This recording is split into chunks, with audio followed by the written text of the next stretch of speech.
thinking. Well, you could say, look, I think here it all is. of this is asked and answered. Boris Johnson's Brexit mess is a threat to peace in Northern Ireland. Not answering the question. The headline in Saturday's Daily Telegraph has disturbed me profoundly. Okay. It quotes our Prime Minister accusing the EU of threatening the integrity of the Here's the UK. thing. Thank you, Peter Boris Navarro. Johnson should know full well that Brexit, not the EU, that has done exactly that. Born and bred in Belfast, I have spent much of my professional life working for peace and reconciliation in Northern Ireland. I entered politics in the 90s, was involved on the fringes of the negotiations which led to the Good Friday Agreement, and I helped set up the first EU peace programme which has invested £2 billion in cross-community peace building ever since. The Good Friday Agreement won the blessing of the majority in Northern Ireland in a referendum. It was accepted as the best way to end conflict and work towards peace and reconciliation. The result of the UK-EU referendum did not have the blessing of the people of either Northern Ireland or Scotland. Brexit, and the government's handling of the negotiations, has shaken relations between the EU and the UK to the very core.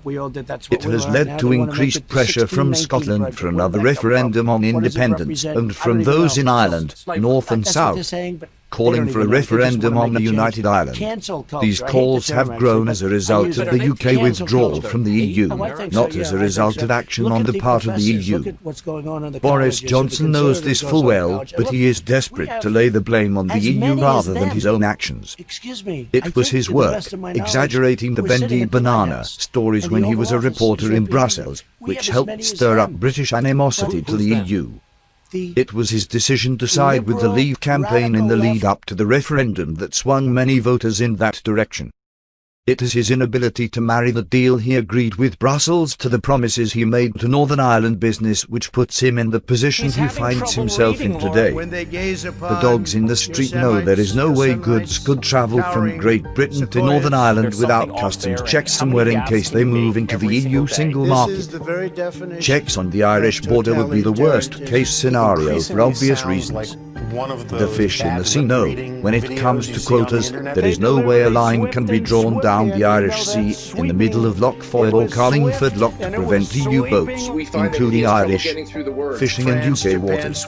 The same goes for UK boats in Irish EU waters. The birds on the wing know only they can have freedom of movement across borders without papers to prove where they've come from, where they're going and what they intend to do when they get there. Most important of all, right-minded people the world over know you can't break a law even just a little without facing the consequences. In his Telegraph article, Boris Johnson defends his decision to propose breaking international law on several counts. The first, that the EU should be willing to offer the same terms to the UK as it does to Canada. Geography may not be his strong point, but the PM should know Canada doesn't have a land border with the EU. The second, he says, is that we were negotiating with one hand tied behind our back due to a vote in Parliament.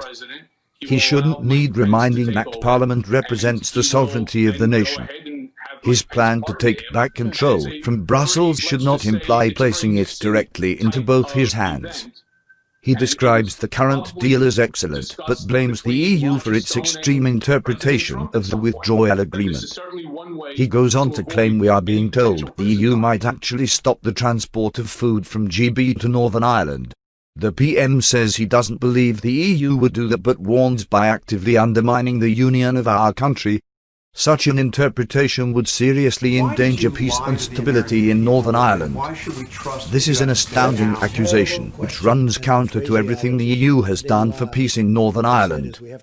It undermines all the EU stands for and everything it is doing to protect the peace process in the Brexit negotiations. The shocking crux of the PM's justification for the bill is that it is therefore crucial for peace and for the Union itself. I have seen much in my time as a journalist in Brussels, a BBC reporter in Belfast and Deputy Speaker of the first new Northern Ireland Assembly working for peace in my country. But rarely have I seen such blatant twisting of the truth for political gain as I witnessed in the years before and after the UK voted to leave the EU. My simple plea to the PM is to ask him to think twice before he drives this wedge further into the growing crevasse between Britain and the EU. the UK and Ireland, and between the divided communities in Northern My Ireland. mother came from the Philippines. She